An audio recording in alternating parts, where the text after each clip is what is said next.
शेवटची बस. लेखक रत्नाकर मतकरी. अगदी शांत वेळ असते रात्रीची. हवेत गारठा असतो. कुठेही कसलीही हालचाल नसते. माणूस तर राहोच, पण कुत्रं देखील रस्त्यात नसतं. रस्ता अगदी मोकळा, भयंकर मोकळा असतो. कितीही दूरवर पाहिलं तरी कसलीच हालचाल दिसत नाही.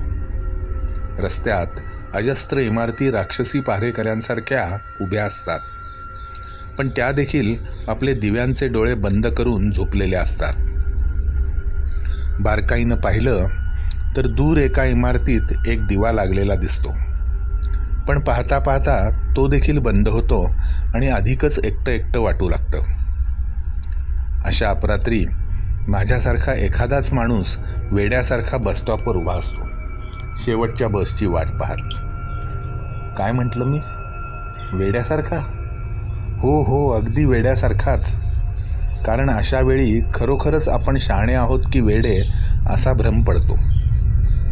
तुम्हीच पहा, बाहेर अगदी चावरी थंडी पडली आहे. कोटाची बटणं लावून देखील थंडी आत शिरते आहे. कपड्यांच्या आत अगदी हाडापर्यंत सगळं नुसतं गार गार होऊन गेलं आहे. थंडगार ओल्या मातीचा एक काला तयार करून आपल्याला कुणी त्यात मध्यभागी अगदी खोलवर खुपसून ठेवावं आणि सगळ्या बाजूंनी गार गार ओली माती आपल्यावर रचून ठेवावी, फटीफटीतून अगदी लिंपून टाकावी, तशी थंडी आतपर्यंत भिनते आहे. अशा वेळेस सगळे अगदी गरम दुलया पांघरून उबदार बिछाण्यात शहाण्यासारखे झोपी गेले आहेत, आणि एखादा माणूस मात्र रस्त्यात एकटा तारवटलेल्या डोळ्यांनी बसच्या दिशेकडे वाट पाहत उभा आहे. हा वेडेपणाच नाही तर काय.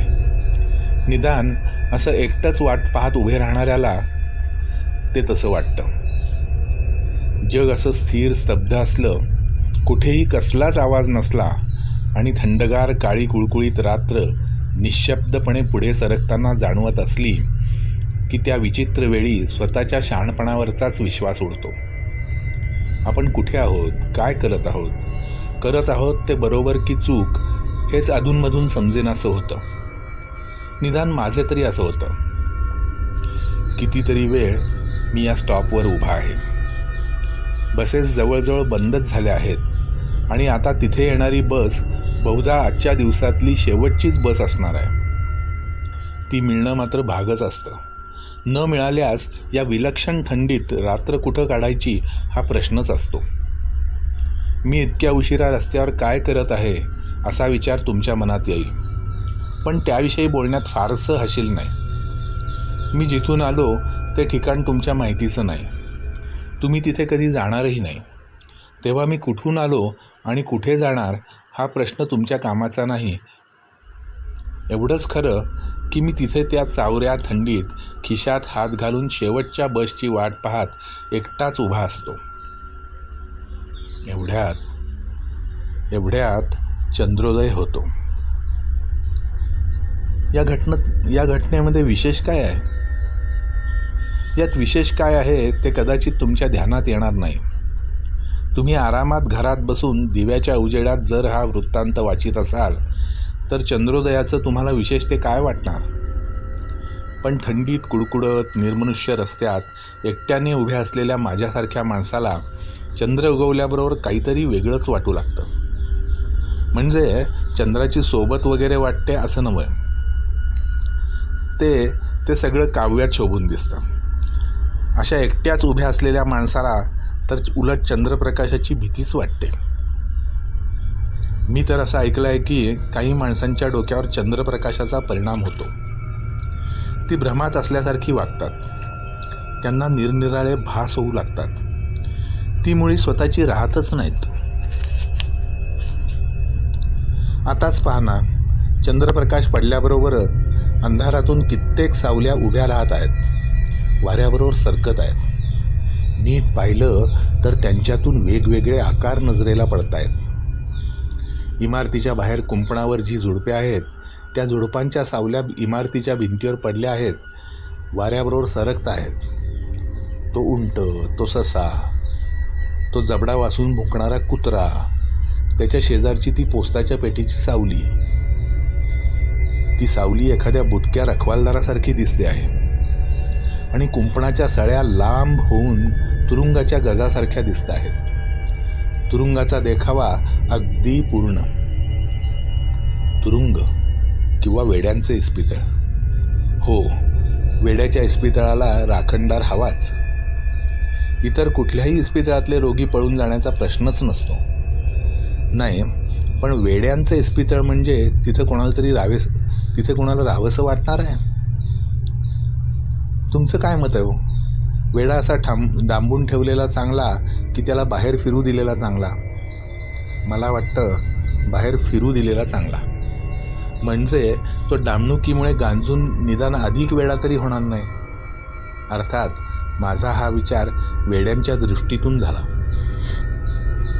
पण तो तुम्हाला पटेलसे वाटत नाही, कारण सगळेच काही वेड्याच्या दृष्टिकोनातून विचार करणार नाहीत. ते आपल्या स्वतःच्या संरक्षणाच्या हेतूने वेड्याला डांबूनच ठेवायला पाहणार, नाही का? जाऊ दे, हा सगळा विचारच वेडेपणाचा आहे. पण एकट्याने निर्जन रस्त्यावर बसची वाट पाहत उभे राहिले की कसले कसले विचार सुचतील सांगणं कठीण. नशिबानं एवढ्यातच एक डबल डेकर बस येते. कशी तरी रेंगाळत मुळूमुळू चालत ती येते. ड्रायव्हरला घाई म्हणून नसावी. खरं तर शेवटची बस तुफान वेगात असायची. टिन टिन बेल वाजवून पुढे जायची. पण ही नुसती रांगत रांगत येत आहे की आज मलाच सगळं उलटं भासतं आहे कुणास ठाऊक. खरे तर ती बस धड थांबत देखील नाही. पण आज तिचा वेगच इतका मंद आहे की चटकन उडी मारून आत चढणे मला फारसे कठीण जात नाही. बस चांगली भरलेली असते. दारातच कंडक्टर उभा असतो. तो माझ्याकडे न्याहाळून पाहतो. त्याचं तर पाहणं मला थोडं विचित्र वाटतं. तो बोलत मात्र काहीच नाही. माझ्यात एवढं वेगळं त्याला काय वाटलं कुणास ठाऊक. बहुधा स्टॉपवर पॅसेंजर नसतील अशीच त्याची कल्पना असावी आणि त्यातून आगाऊपणा करून उडी मारून बसमध्ये मी चढलो हे त्याला अर्थातच पसंत नसावं. नसे ना, आपलं काय जातंय. मी खांदे उडवून बसच्या अंतर्भागात जाऊ लागतो. बऱ्याच पुढे एक जागा मोकळी असते. मी तिकडे जाऊ लागतो. बस थोडीफार हालत असते. माझ्या झोकांड्या जातात. सीट्सच्या कडांवर हात ठेवीत जात असताना एक गोष्ट माझ्या लक्षात येते. बसमधले सगळे उतारू माझ्याकडे वळून वळून पाहत असतात. त्यांनी असं वळून का पाहावं तेच मला कळत नाही. एखाद्या अगदी परक्या विचित्र माणसाकडे पाहावं तशी त्यांची ती नजर असते. टक लावून रोखून ते पाहत असतात. त्यांच्या नजरेची मला थोडी भीतीच वाटते की हे सगळे आपल्याला पकडणार आहेत, कुठेतरी नेऊन डांबणार आहेत. वाटतं या बसमधून उडी टाकून भन्नाट पळत सुटावं, पण मी तसं काही करत नाही. कंडक्टर माझ्याजवळ येऊन उभा राहतो. त्या जवळ येऊन उभे राहण्याची देखील मला भीती वाटतं की हा माझ्यासारखा नाही. माझ्यात आणि याच्यात काहीतरी वेगळेपणा आहे. कंडक्टर विचारतो, किधर से आया? मला सगळ्या उतारूंची नजर माझ्यावर असल्याचं जाणवतं. कंडक्टर पुन्हा विचारतो, किधर से आया? मी ज्या स्टॉपवर चढलो त्याचं नाव सांगतो. कंडक्टर बाकीच्या उतारूंकडे पाहतो. हास्याची एक मंद लकेर सगळ्या लोकांमधून उठते. आता मी सांगितलेल्या स्टॉपच्या नावात हसण्यासारखं काय आहे? वेडे कुठले? किधर जाने का? कंडक्टर खरखरीत आवाजात विचारतो. मी त्याला उतरण्याचं ठिकाण सांगतो. बीच में नहीं ना उतरोगे? तो कुचेष्टेनं विचारतो. सगळे उतारू जोरात हसतात. त्याच्या त्या कुचेष्टेचा मला अधिकच संताप येतो. पण मी काहीच बोलत नाही, कारण बाकीचे सगळे लोक उघडच त्याच्या बाजूचे दिसत असतात. बसचा वेग एव्हाना थोडासा वाढलेला असतो. निदान ती मघासारखी रेंगाळत तरी नसते. अचानक माझं लक्ष शेजारच्या माणसाकडे जातं.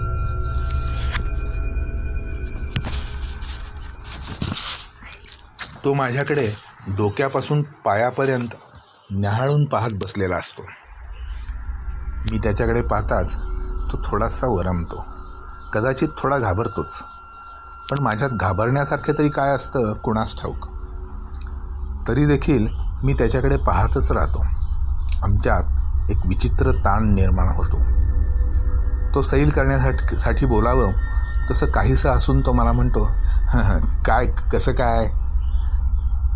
माझा स्वभाव काहीसा माणूसघाणा आहे. म्हणजे आपण बरं की आपलं काम बरं. विशेषतः अशा परक्या ठिकाणी उगाचच कुणाशी ओळख काढून काहीतरी बोलत बसावं हे काही मला आवडत नाही. अर्थात कोणी आपणहून बोलल्यानंतर त्याच्याशी मुद्दाम तुटकपणे वागण्याचाही माझा स्वभाव नाही. म्हणून मी देखील किंचित हसतो, ठीक आहे असं म्हणून गप्प बसतो. थोड्या वेळाने तोच आपणहून म्हणतो, आज थंडी चिक्कार आहे नाही. हो ना, मी म्हणतो, खूपच आहे. आणि माझे हात बगलांमध्ये दाबून त्यांच्यात ऊब आणण्याचा प्रयत्न करू लागतो. माझं हे उत्तर त्याला तुटकपणाचे वाटते की काय कुणास ठाऊक, पण तो एकदम गप्प बसतो एवढं खरं. आता थंडी अधिकच जाणवू लागते, कारण बसचा वेग फारच वाढलेला असतो आणि खिडक्यांमधून थंड वारे घुसू लागलेले असतात.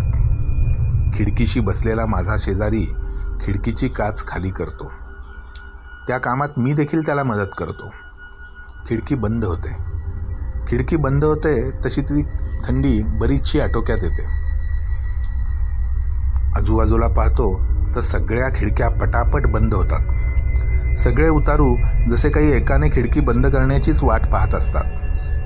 बस आता एखाद्या काचेच्या बंद पेटीसारखी होते. हळूहळू माझा शेजारी पुन्हा माझ्याशी गप्पा मारायला सुरुवात करतो.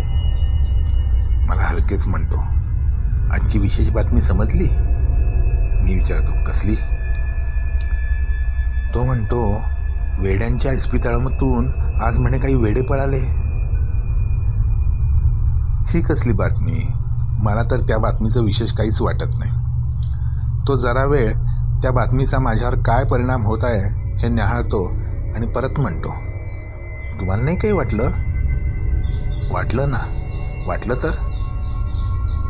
मी त्याच्या कलानं घेत म्हणालो, खरं तर मला आता त्याच्या डोक्याचाच संशय येऊ लागलेला असतो. अहो, आणि भयंकर होते वेडे म्हणे. त्यांच्यातला प्रत्येक जण वरून अगदी साधासुधा वाटणार आहे, पण आतून कसा काय आहे. मी अगदी शांतपणे विचारतो, अहो, खुनी, तामसी, वाटेत येईल त्याला आडवा करील असा पिसाळलेला वेडा. आणखी तो खूप बोलत राहतो. वेडे कसे हुशारीने निसटल्यावर त्यांनी कसा पहिल्याने रखवालदाराचाच गळा दाबून प्राण घेतला, नंतर त्याच्याच जवळचा चाकू घेऊन ते बाहेर कसे काय पडले, त्यांच्यातला एक जण तर कसा फारच हुशार आहे, चाकूने तो गळा कसा या कानापासून त्या कानापर्यंत सफाईने कापू शकतो, वगैरे वगैरे सगळं तो सांगतो. मी आपला नुसताच हां असंच करत राहतो. पण मला त्यात विशेष काही वाटत नाही. असल्या बातम्या आपण दररोज पेपरात कितीतरी वाचतो. म्हणे वेडे हुशारीने पळाले. अहो, त्यात एवढे रंगवून सांगण्यासारखं काय आहे. डांबून ठेवलेल्या प्रत्येकाला पळून जावेसे वाटतेच. बस आता फारच वेगात असते. काचा बंद आणि बाहेर काळोख, यामुळे बाहेरचं काही दिसणं शक्य नसतं. पण बसला नुसते पंख फुटल्यासारखी ती उडत असते. नाही, आपल्याला वाटतं की ते वेडे म्हणजे वेडेच, ते त्यांना काय येणार. पण असं काही नसतं बरं का. वेड्यांना बऱ्याच गोष्टी येतात. फक्त त्यांचं माथं काही एका विषयात फिरलेलं असतं. हो, म्हणजे ते सुद्धा शाणे म्हणतात म्हणून. नाहीतर वेड्यांना स्वतःला ते बरोबरच वाटतं. म्हणजे माझ्या शेजारच्या माणसाचे डोळे लकाकतात. का कोण जाणे, पण त्याला थोडं हसू फुटतं. मी वैतागतो. माझ्या शेजारी बसून वेड्या माणसांवर चर्चा करणाऱ्या त्या माणसाचा मला उगाचच संताप येतो. कधी एकदा माझा स्टॉप येईल असं मला होऊन जातं. ही बस आली आहे तरी कुठवर. मी बाहेर पाहण्याचा प्रयत्न करतो. काळोखात काहीही पत्ता लागत नाही. अहो, अगदी सराईत्यासारखा गळा कापला म्हणे. एक सोडून 2-2 माणसांचा, आणि तो देखील चाकूनं. म्हणजे काय चेष्टा आहे. आता मात्र माझी सहनशक्ती संपते. मी आजूबाजूला पाहतो, कुठेच जागा शिल्लक नसते. तरीही मी उठतो, वरच्या डेककडे जाऊ लागतो. पुन्हा सगळ्यांच्या नजरा माझ्यावर रोखतात. त्याच हसू दाबणाऱ्या कुचेष्टेच्या नजरा. किधर जाता है? स्टॉप अभी तक आया नहीं, बैठो जगह पर, कंडक्टर गुरकावतो.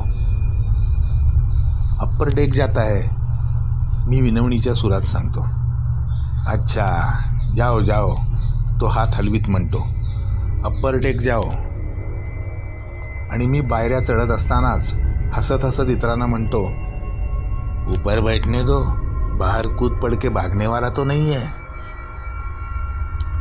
त्याच्या त्या शब्दांचा अर्थ मला कळतच नाही, पण त्या शब्दापाठोपाठ सगळ्यांचा हशा मात्र माझ्या कानावर येतो. मी ओठ चावतो.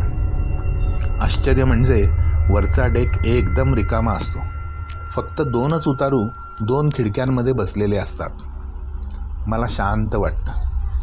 इथे तरी तो हशा नाही, त्या रोखलेल्या नजरा नाहीत, तो वटवट करणारा शेजारी नाही, तो उर्मट कंडक्टर नाही.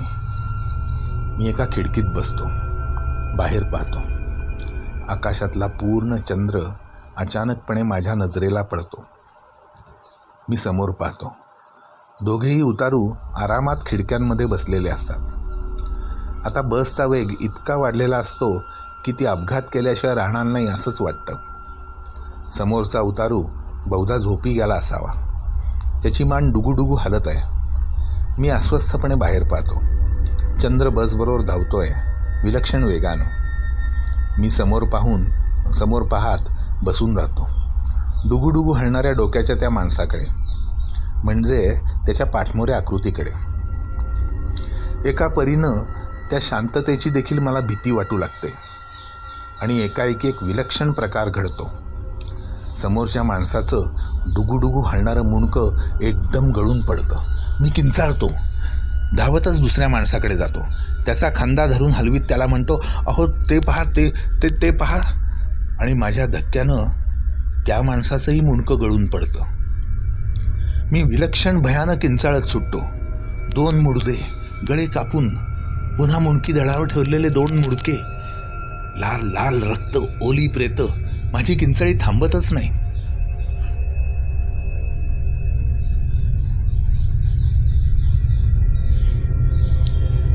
मी विलक्षण भयानक किंचाळत सुटतो.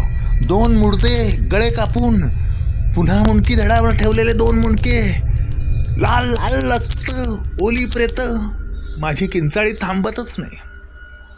धाड धाड जिना उतरून मी खाली येतो. कंडक्टर आत उभा असतो त्याच्यापर्यंत मी किंचाळतच जातो. त्याला विचारतो, याचा अर्थ काय? ते दोघे कोण? ते या बसचे मूळचे ड्रायव्हर कंडक्टर कुचेष्टेने हसत म्हणतो. त्याचे डोळे चकाकतात. पण त्यांचा खून झालाय, काहीतरी चाललंय. हा भयंकर वेडेपणा आहे. आम्ही वेडे आहोत, आम्ही सगळे. चामडी बॅगेतून रामपुरी चाकू बाहेर काढत आणि तो सराईतपणे उघडत कंडक्टर म्हणतो, ते दोघे शहाणे होते आणि तू तिसरा. रामपुरीचे पातं पुढं होतं आणि सगळे खदखदा हसत माझ्या भोवती जमतात. बस भन्नाट वेगानं कुठं कोण चालली असते.